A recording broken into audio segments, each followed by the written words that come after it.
LaxFactor podcast. And we should be live here. I'm hoping that I'm live here. I'm going to bring my live stream screen into play. And we are good. Okay, hey, what is up, everybody?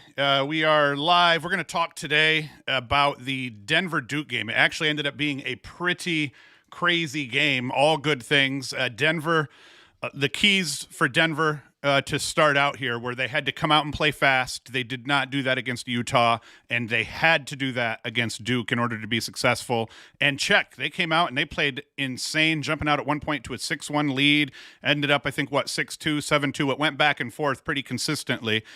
In terms of Denver scoring goals, a bunch of them, even when Duke started to chip back there, Denver had an answer for most of the initial Duke chirping in terms of scoring goals back. They had to play insane man-to-man defense to try to hold Sowers at bay. They did that as well, so that was insanely good for Denver. So two of the big keys they handled. But then Duke's keys initially were they had to take care of the ball.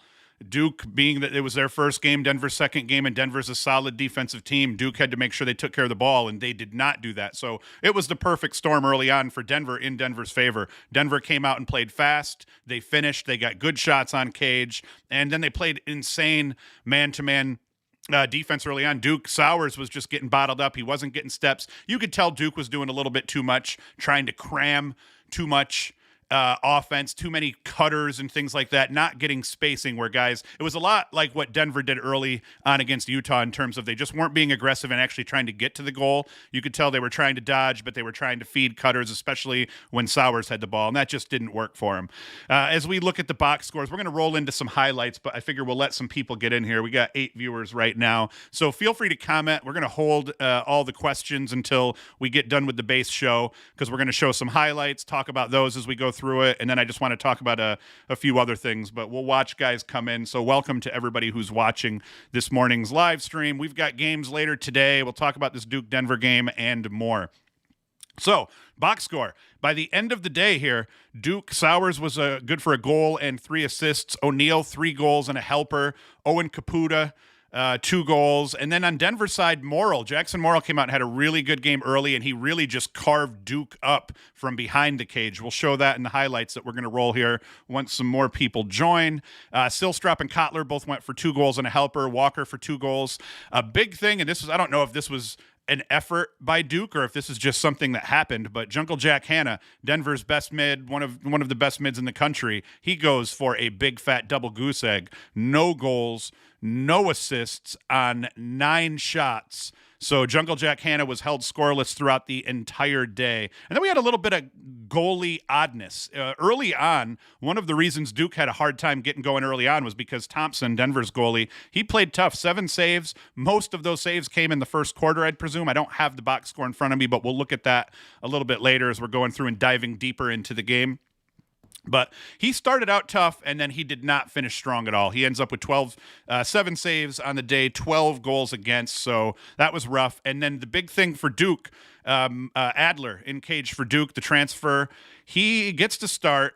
He makes, I think, a save early. He ends up giving up 6 goals to just 3 saves. And the last goal, which we'll see a little bit later when I show the highlights, that last goal got him yanked in favor of Turner Upgren, who was kind of the guy that hadn't been consistent enough for Duke over the years. It seems like he's been there forever, but, at this point, he gets benched for the transfer. He ends up coming into this game, and I don't want to say he saved Duke. I mean, his stats would imply that he saved Duke. 11 saves versus just 4 goals against. I think the Duke defense got settled in a little bit. A lot of times was especially with teams like Duke. I know Syracuse does this as well. They'll play their poles on an island, and they don't slide early. They try to kind of see what are we going to do well, who can we cover, who can't we, and then they adjust after. And it looked like a little bit of a mix between nerves and then maybe just strategy. Let's not play too much help defense because that opens up other things. So if you don't have to go into a really hardcore help package, you don't do it. If you can handle your one-on-one matchups, and early on Duke didn't do that. Once their defense got settled, though, that's where Upgren starts making some saves and things start looking good for I think he's a graduate student netminder who, like I said, it feels like he has been playing for Duke forever. So let's get into the highlights. We're going to watch the highlights here. I'm going to watch them with you, and we'll talk about what we're seeing as we're rolling through here. We've only got 11 viewers now, but if the people join in after, obviously you can come back and watch this later and see all the highlights and everything. So let's get into that now. First goal by Brendan O'Neill as a Blue Devil, so that's huge. And what you're going to see, and you're going to see them victimize this pole a couple of times here, is O'Neill. Sowers draws some heads. O'Neill comes in, and this pole just does not come with any body. Slash, boom. You can't play Brendan O'Neill like that. And you'll see this again. I think he's going to do it against Caputa later on in the game. Just comes with a stick. You can't. That's a weak check. That's a great dodge by O'Neill, just running through it, realizing that, hey, this guy's not going to pick me up. And then Denver answers back. Here's a real nice curl by Silstrop. Gets around the corner, sticks one up. And, you see O'Neill score first, and everyone's like, hey, this is what we expected. Duke's going to roll this. Did not at all end up being the case. You're going to see in the replay, there was no. Now, watch Ethan Walker on this. This was a great goal because Walker is covered. When you see this replay here, that pole is on his hands, beaten on his hands. Watch this. He gets like one hold, and Walker just fights through it and scores regardless. You get a great angle right here. Look at that. That is a well-covered cut, well-covered guy, and you just see the strength of Walker to finish. Backdoor cut, and this is where Morrill started carving guys up, and they kept ending up with shorties on Morrill behind. I think there's 2 goals he scores where he has a shorty on him. He just backdoor cuts his man. Silstrop sees it, and he comes around. Watch him ping this corner, though. This is beautiful. Textbook Jackson Morrill, though. If you watched him while he was at Yale, he scored 40 goals like that over the course of his career. And then here's another one. Morrill just sees that the guy at X is shorty again. Garden Morrill at X. And he just sees that guy at X is not paying very close attention. And he just runs right around it, curls there. Here is the goal that got Adler benched. And you see it was an absolute scorcher. Looked like he might have been screened. In this replay, you're going to see him get his stick on it a little bit. So you'll see here, boom, he gets his stick on it. He looks at the stick. He's like, crap. And then he got benched for that. Here is Mike Sowers' unexpected first goal. And this was a big turner. Sometimes it's better to be lucky than good. And Duke just needed to be lucky here and get that goal. So you see Sowers boot one in. I thought that was kind of humorous that, here's this great player and his first goal is that. Brennan O'Neill, you're going to see that the other side of his game, he can feed. He can do everything. Kind of dodges down. And this is where Duke starts to get a couple of goals. Their defense is starting to play better on the other end. They get a couple of goals, and they're starting to feel comfortable. But Denver answers. Once again, from behind, Morrill. This time he's got a pole on him, but you can see he's kind of using as the goal as a pick. Kind of fades off to the side as his pole's still watching the ball cut down towards him. He does that better than anyone. And this is great. See that he hits Williams, and Williams hits him right back. And now Sowers, this is early on, you could tell Duke wasn't doing a good job with the cutters, but watch this replay here. Williams doesn't have a look, just quick sticks it back to Sowers, who's watching, puts it right on the stick. And this is what Duke was trying to do early, and it wasn't working. Guys weren't getting open, but you could see they started to figure out this man-up play. And you're going to see in the replay here, Sowers to O'Neill, and you're going to see Sowers kind of try to bring the defense right. See him bring the defense right, almost a no-look, but not quite. And then you just see O'Neill step into that beautiful bounce shot, off-stick side, far pipe. Great shot there. Sowers again gets guys hung up. Sowers to O'Neill again. Now Duke is starting to get things rolling. 9-6. I believe 2 goals for O'Neill over like a 30, 40-second span. You see that cutter, that pole cut down, brings O'Neill. He drags O'Neill's guy off him a little bit. And O'Neill with the Archer celebration. Who's that? Is that Lowry? I forget who that is off the top of my head. It might be Lowry.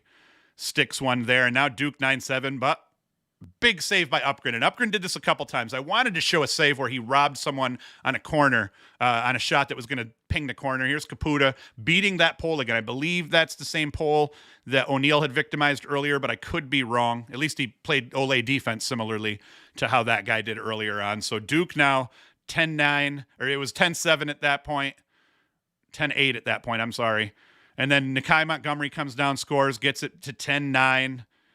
And then we're going to see a nice feed across the field. I think that's Braddour who scores that one there. I'm mixing up the Duke numbers. I don't have the roster in front of me.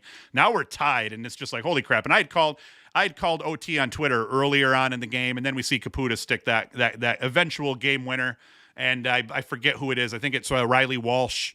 I think scores the eventual dagger.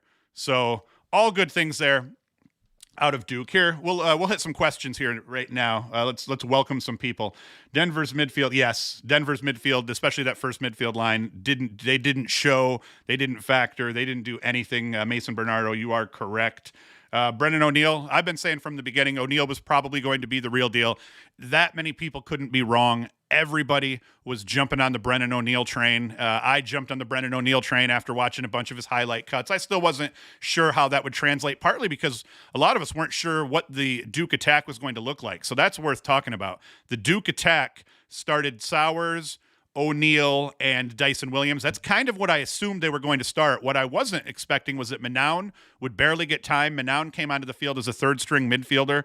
That first midfield line pretty much was the second midfield line from last year. As we look at it here, the Lowry, Berdeur, and Caputa ended up being on that first midfield line, and Riley Walsh and Nakai Montgomery ended up playing on that second midfield line. Montgomery, though, comes up with that huge goal that you guys saw late that made it, I believe, what was it, 10-8, 10-9. What happened was Duke had got back to within 2, and then Denver scored off the face-off, and then Montgomery came right back and buried one here. And you saw the goal also that got Adler benched. It was a screamer that just dinged that corner. I don't put the benching, I don't put Adler's bad outing on him as much as I put it on the defense early on, gave Denver a ton of really easy looks. Sometimes you just got to make that decision, though, to go with the goalie, because it's not always about the goalie himself. Sometimes I think Danowski alluded to the fact that sometimes you got to make the change to wake the defense up. The defense is like, oh crap, we just got our buddy benched, we better buckle down. And the Duke defense did that. They buckled down like crazy after they got settled and the goalie change got made and all that. Jesse Bruning was really surprised to see Danowski still using a top-down scheme. Sowers looked lost in that first half. I agree. Offensively, I'm not sure if it was the scheme, if it was just them not being sure what to do. I think one of the big problems that we saw was Sowers had no space. Duke plays a lot of that two-man game where you kind of have this shell that you're allowed to dodge into, but for a guy like Sowers, he needs to be able to kind of roam the field a little bit, dodge from wings down into X. They made a couple of comments in the telecast that Sowers doesn't really dodge from out top. I disagree. Sowers, a lot last year, ended up bringing the ball up top. He would dodge from the top side down the left and then maybe carry into X. He's definitely better from X and from the wings, but he can dodge from anywhere in the field. And I just felt like they weren't giving Sowers any space early on. Everything was jammed. He was really just kind of token dodging while looking for cutters, and that did not work at all. And then Denver, he kept getting hung up. Sometimes it's a matter of circumstance. You end up hanging up your pole or your shorty or whoever's guarding him, and he ends up hung up, a defender hung up, and he's at X. And you end up getting into these traps where they did that a lot early in the first quarter where it's like, oh, my guy's hung up. Now I got to stand here and feed, and that didn't work for them early either. It ended up, the O'Neill goal was kind of one of those scenarios where Sowers is at X with his guy hung up, and people paying too much attention to the cutters helped O'Neill out. And then he had the assist to number 91 on the other side there, where that did work, but they did way too much of that early, way too much standing around and watching Sowers dodge without giving Sowers space enough to beat his man, draw a slide, and then cause that defense to have to shift, where you start seeing things open up. So that definitely played in there. Kenny Brower will be Matt Landis 2.0 in a year or two. Maybe. We'll have to see, though. We got to see multiple games out of the defenders here before we can start crowning people the next Matt Landis. That's high praise, but definitely not out of the question. I don't disagree. Frank Catrone. I was surprised at just how dominant O'Neill was. I know he was legit, but didn't know he was ready to take control and get his team momentum. He looked like a man among boys in his first game. Yeah, I agree. I mean, hell, you look at the picture. I think the cover that we're going to put on this video is a picture of O'Neill, and he looks like a man among boys just with his helmet on and looking at his face. The dude's got some facial hair. He looks older than he is, and he is just a huge man-child. He's a beast of a guy. So I agree, but what I liked about O'Neal was he didn't even come close to trying to do too much. He didn't try to over dodge, but where he got his opportunities, he took care of the ball for the most part, and then he put the ball in the back of the net, and then he had that assist to Williams that looked nice. So I was very surprised and pleasantly surprised with O'Neal's first outing, and if that's a glimpse into what's to come, then Duke is sitting pretty for some time here. Doug McDonald, 6-25 on faceoffs. Love that. Would TD have made a difference? I think not. And I would agree in that game for sure. Silstrop looked good. Duke started winning a few more later in the game as I was kind of going through my notes here, and I was keeping notes as I went in. At 2-1, I made a note, face-off trend.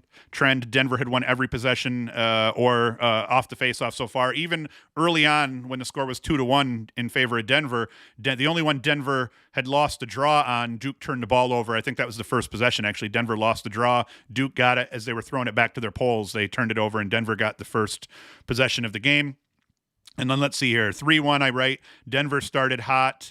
Game trend, Denver. I'm trying to just find other face-off points. I made numerous points throughout the game where it's like, oh man, Denver just scored a goal. Crap, Duke needed the ball, but they didn't get it because Denver won that next face-off. One thing I can do here is we can share after I finish answering questions and welcoming people here. I'll share my screen again, and we'll look at the box score. I like to go through the box scores of the games when I'm preparing for podcasts and things, and see what the flow of the game looked like, and just check all the stats, turnovers, all that crap. So we'll do a little bit of that. Bernardo again. Do you think Towson has a chance against Virginia? It's a new year, but Virginia hasn't lost many guys. Virginia lost a guy in Krause. It's huge. Towson, gets pretty much everybody back as well. The problem is just going to be Virginia doesn't look a whole lot different than they did last year. I think that Schellenberger is probably going to get the start on attack. I think that Cormier played so well at midfield last year. I'd still like to see him and Dox Aitken teamed up at the midfield. So yeah, Virginia's loaded. Not that Towson isn't good. Towson's better defensively. Offensively is where Towson's going to hurt. So do they have a chance? Anybody's got a chance, especially in the first game of the year for both teams. And we saw what what Utah did against Denver, giving them all they could handle. And I still think Utah's going to lose to Bellarmine today. I don't want to kick myself in the arse over that. But anyway, moral of the story, no. I don't think Towson has a chance. They have as much of a chance as you can where, that whole saying, what is it, the sun shines on a dog's ass daily. I think that they have a chance in that light, but in terms of do they have a legitimate shot? No. I think UVA's showing up for this game expecting to win by a healthy margin. And by healthy, I just mean 3 or 4 goal lead at the end of the first half, maybe 5 to 10 goal win at the end. Who knows? I think Towson's good enough defensively that they shouldn't get routed. So I'm thinking probably a 5-goal margin seems reasonable in that one. Michael Watson, if you are a Denver Fogo like Stathakis, how pissed are you at TD just choosing to come to Denver and taking his spot? Super pissed, except TD's not going to end up. Stathakis is going to get 8 games before Erlin shows up. And by that point, he'll have gotten almost a full season under his belt in terms of the COVID side of it. And I think he'll still take draws. I think they'll get TD out there taking draws, but I think that they will still find room for Stathakis. I think you have to. But yeah, I agree, Watson. I'd be pretty pissed off. And then, yes, and I think Kobe Smith for Towson is going to probably have a big game. But Kobe Smith for Towson has a big game all the time. And he's probably going to score 1, maybe 2 goals. He might even get a helper in there. Kobe Smith is an absolute beast. And Jesse Bruning just found out yesterday that our local rink/box is shutting down permanently. So there's a COVID fatality, I presume. So no box for you guys. That totally sucks, actually. We got 30 people here watching now. No more predictions. I will do predictions for today's games. And actually, I'll get into that here shortly. So one thing we're going to do next, we are going to share my screen. That was not the screen I wanted. Here's the one I wanted. One of the things I like to do, just to give you guys some insight into how I roll and how I prepare for these things, is first off, I like looking at the box score because the game summary that all these teams put up for their box scores is actually pretty insane. So we see the flow of the game here, 8-4 at the half, as we know, and then that third quarter for Duke was just absolutely huge. And then what I'll end up doing is we can kind of go through and we can look at the saves and things like that too. But the box there, that's not going to be all that great. Lots of penalties out of Duke. just beating on people. Denver played a pretty good controlled game. Didn't even get a penalty until the third quarter, and then won again in the fourth. One of those was a big one. I think Denver had a 3-goal lead at one point, and they started slashing up on Sowers. Let's see. One thing I wanted to see overall, as we look at the points for Denver, Jackson Morrill, great game, 3 shots, 3 goals, so that's pretty damn efficient overall. Lucas Kotler, 2-1. He played well. He had a terrible outing against Utah, so it was nice seeing Kotler come out and play well. He had a really nice dodge, I think, that we showed from the left wing in with his left hand that he stuck. Silstrop had a great game, comes out and scores their first goal. He was 2-1 on the day. Ethan Walker, 2-0 on the day, but off 10 shots. That's a lot of shots, and we saw that too as we come all the way down here, and we find Jack Hanna, nothing. Goose eggs across the board, 9 shots.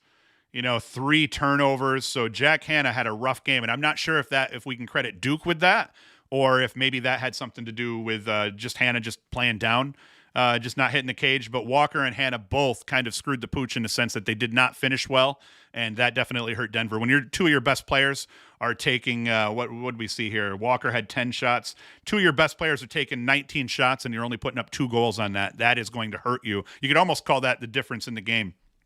On the Duke side, though, we get in here. We got Mike Sowers, 1-3, Brendan O'Neill, 3-1. And you look at their efficiency, 6 shots, 4 shots, insanely efficient. Even though it took them a while to get started, once they got rolling, they were good.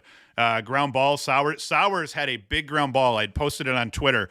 O'Neill almost turned the ball over trying to dodge from out top. And I think Duke was down by a goal at the time, maybe 2.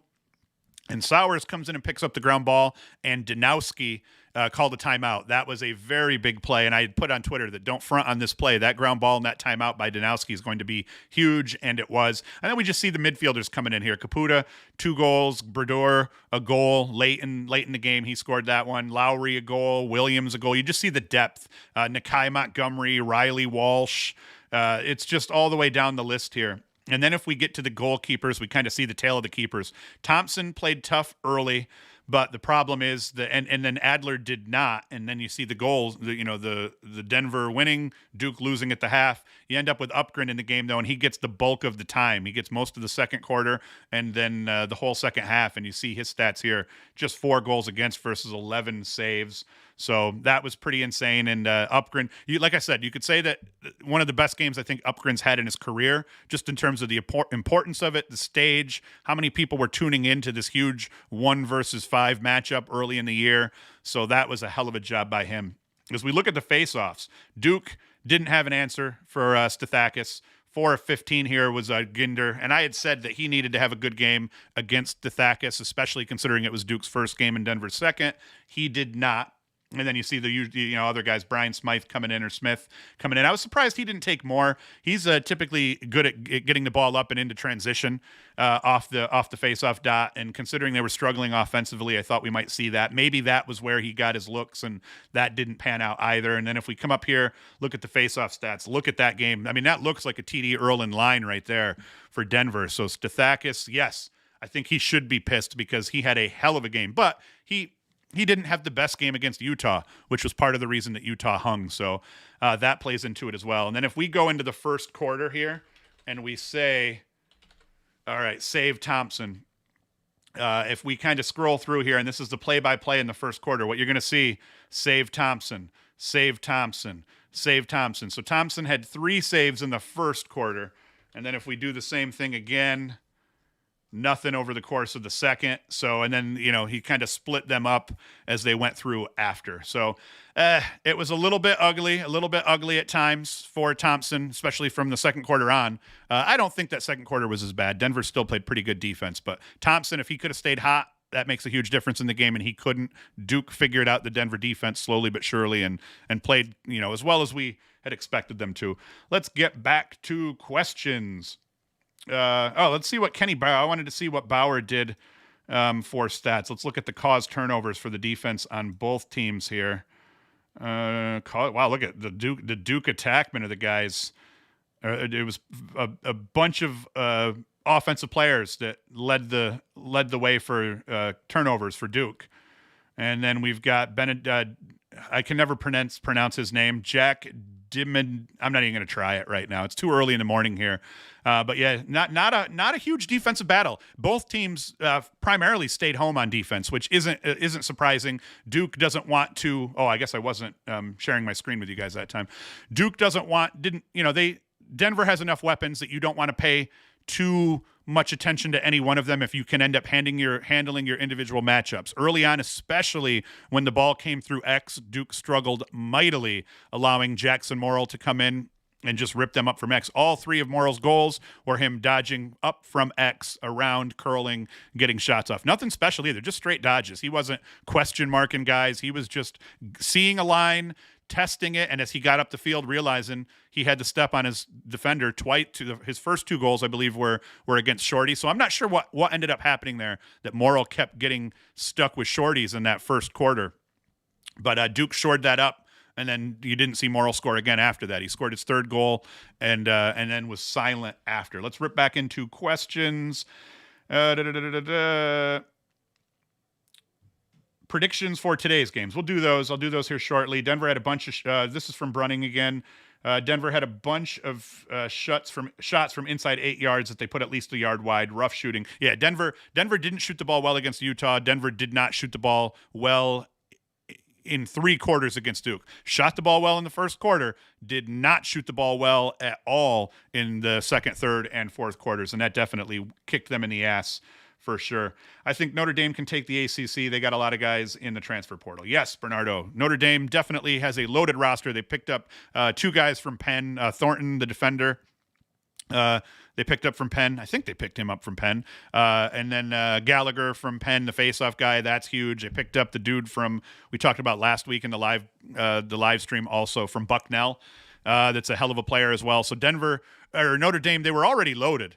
And they were going to be a quality team and a top 10, top 15 team regardless, and adding those transfers, especially Gallagher. Gallagher is a huge pickup. Notre Dame goes from winning 50% of their faceoffs to winning 65% of their faceoffs with that addition in Gallagher. So that is a huge deal for Notre Dame. So they're going to be really solid. So now let's get into checking out the other games this weekend. For a lot of you guys are asking, where do you find the live streams, and what do all of the people like me, the lacrosse nerds and dorks, what do we do that's not what we wanted. There we go.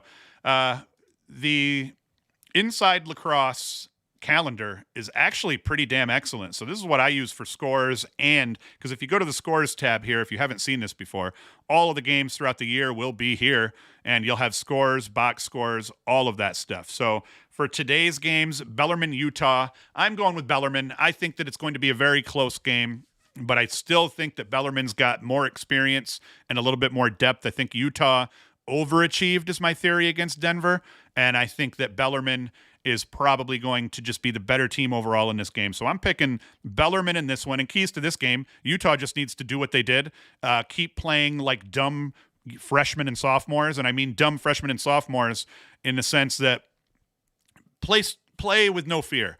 I think the year that Syracuse basketball won that national championship, they had Carmelo Anthony, who was a freshman, starting. They had McNamara as a freshman starting. They had a very young team. Warwick was like a junior, I think. Might have been one of the vets on that team. And they were just dumb enough to have no fear. And I think that may have been what Utah did against Denver. Very inexperienced. Almost no one on that team that played offense in that game for Utah got reps or quality reps last year. Utah lost their 5 leading scorers, or maybe even their top 6 leading scorers.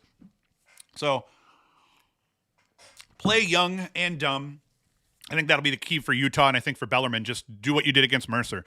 Play a solid game for 4 quarters, and you will probably come out on top if you don't shoot yourself in the foot too many times here. If we go back to the schedule again, what's the next one? Mercer and Lenoir Rhine. I think Lenoir Rhine may be a D2 school. I'm picking Mercer in this one. I believe that Goldsmith is going to be out for some time potentially. I'm not sure. I was listening to the College Crosscast, or one of College Cross's podcasts. A bunch of lacrosse nerds. Great podcast to listen to if you like them deep diving into really nerdy numbers and things like that. But they did mention that it sounded like Goldsmith might be out for a little while, which sucks because he was a leading scorer in the country last year and was probably going to tear it up again this year for Mercer. Mercer's still probably going to win this game. Lenoir Rhine is probably not a Bellarmine quality team. But hey, man, if Mercer loses this game, that is really bad for Mercer, I would presume. But once again, you're without your best player, so crap's going to happen. And then if we go back to this one more time, Virginia and Towson. And I already did like a whole preview and talked about keys to this game. But since this is the big game today, let's do that again, and we'll talk about Virginia and Towson again real quick here. So let me get to that point.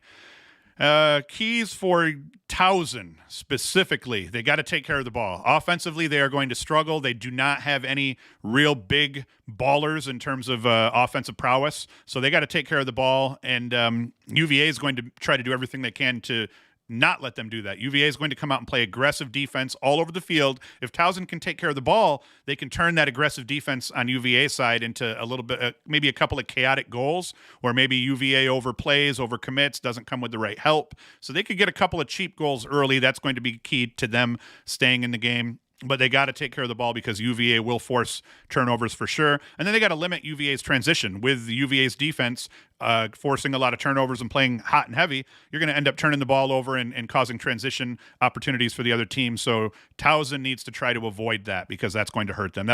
If they don't take care of the ball and they don't stop transition, they're going to lose by 8 to 10 goals. For Virginia, not a whole lot of keys to the game for them because they're an overwhelming favorite in this one. But like we said, you still got to play the game. UVA, they got to play fast and loose. I think one of the things we saw with Duke early on against Denver was they did not come out and play fast and loose at all. They played very tight and mechanical, and that did not work. And the same thing will happen to Virginia. They'll come out and start slow if they don't just come out and play their game, let guys get in rhythm, give guys space to get dodges, get Matt Moore the ball early and often. And, just play their game. They're a heavy favorite, so come out, play aggressive defense, force turnovers. Hopefully Rode continues the success that he had last year because Rode looked really solid last year, and hopefully he carries that over. Here we talk about Rode like he hasn't already won a national championship. So now at this point he's an elder statesman on that team, so I expect him to have a decent game. So Brody McLean for Towson, he's got to play. He's got to play well. He needs help from Austin Stewart on attack. Kobe Smith needs to come out and score a couple of transition goals for Towson. And then Virginia, you know who's going to torch Towson from the Virginia side. You got Matt Moore. He's career 84 and 74. Crazy. Ian Laviano, career goals and assists 99 and 23. He's a nasty finisher. Dox Aitken, 121 goals. So the usual suspects. The guy that I'm curious to see where he ends up playing today is Peyton Cormier. 12 goals and 7 assists last year, playing midfield alongside Dox Aitken. UVA loses Michael Kraus on attack, so it'll be interesting to see who plays attack, who takes Krause's spot on attack. Will it be Schellenberger, get the freshman the look on attack, and then have Cormier continue on what he did last year, playing midfield alongside Dox Aitken? And then defensively, you got Kaloji and Connors and Petey LaSala at the faceoff dot. That's going to be a huge thing for Towson. You lose a really good faceoff man, and I don't think they had him last year either. And Petey LaSala, he could come out and score a couple of goals on you as well. So he's not the type of guy that's going to win the clamp and just win faceoffs like crazy. 58% from the faceoff dot so far, I think, over his first 2 years. But in transition, he can put some points up. So last year he was 58.9% from the faceoff dot, and he had a goal and a helper because Petey LaSala is good in transition, and that is for sure. And then the other game we got tomorrow, and that's another big game for Denver, is Denver at North Carolina. Once again, I talked about it in Thursday's episode, but keys for Denver: don't start like dirt. So boom, you got that part of it handled against Duke. You started slow against Utah.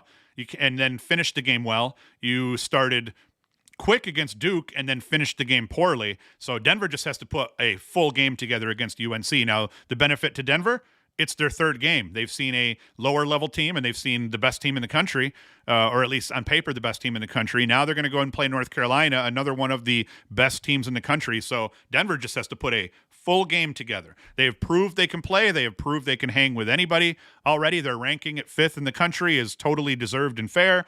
Now, though, they're going to have a really tough outing here against North Carolina, who is also an insanely good team. And one thing they got to try to do is control Gray and Solomon. They did a really good job on Mike Sowers. If they can do what they did for most of that game, hold Sowers, if they held Sowers to a goal and 3 assists. For Sowers, compared to what he did last year, that was fairly pedestrian. So they got to do that same thing against Gray for UNC because he's a hell of a lacrosse player. Let us see here. Lax World. Questions. From Lax World, do you think the Ivy will have less recruits in the future due to organization's bad management? For sure. I think that the Ivy is going to be okay. The Ivy is still going to put quality lacrosse on the field, and they'll give them a couple of years. They'll be right back to contending again. Hell, Yale and Cornell and some of those teams, they could contend right off the bat. The Ivy, what they have going for them is academically, it's a huge draw. Now, though, in terms of sports administration, that's going to hurt them. So 100% you're going to see the Ivy slip a little bit because of this. You're going to see a few less guys willing to go there because you don't want this kind of thing to happen. But this is such an anomaly. Once we get back to life in general, kids have short memories, and I think that they'll pretty quickly recover. And then Brunning just answered that and says they won't struggle too badly, although they do deserve to. Yes, I think it was total crap what the Ivy had pulled on the players for the most part. But I think one of the misconceptions is that the players were totally in the dark. Maybe some of the teams, the players were totally in the dark. But like I've said all along, I had a player from Harvard tell me they knew they weren't playing back in December.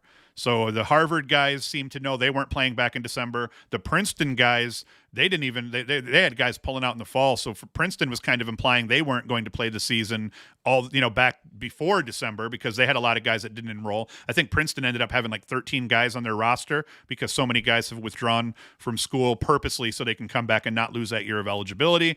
So I don't think all of the Ivy League schools left their players in the lurch. I think the admins would have if it was left to them, but I think some of the Ivy League coaches did step up, did make sure that they were advising their players not in the team or even the school's best interest, but in the best interest of the players. So kudos to Harvard staff for the way that they handled this, and I don't know what other staffs did, so I don't want to speculate and be a jerk on that.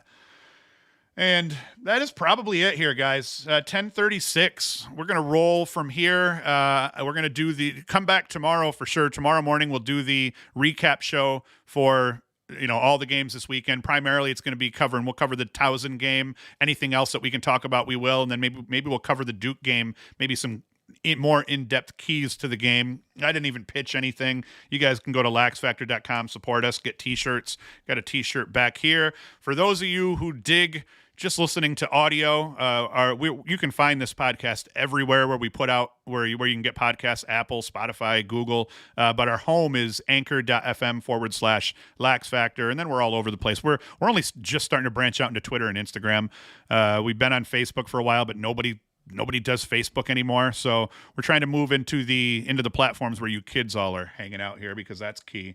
And that is it. Slow roll for the live stream this morning. It's pretty early. There's still not a whole ton of games here. That big game, the one that was the most anticipated, I think, was Duke-Denver last night. So we'll get into these other games here tomorrow morning. So hit back tomorrow morning by 10 a.m. We'll have the full weekend recap up. And then always come back on Wednesdays. We do the weekend preview shows. And then every Saturday morning, 10 a.m., we'll do this live stream here. So as always, thank you for watching in this case because no one's just listening. And Hoost is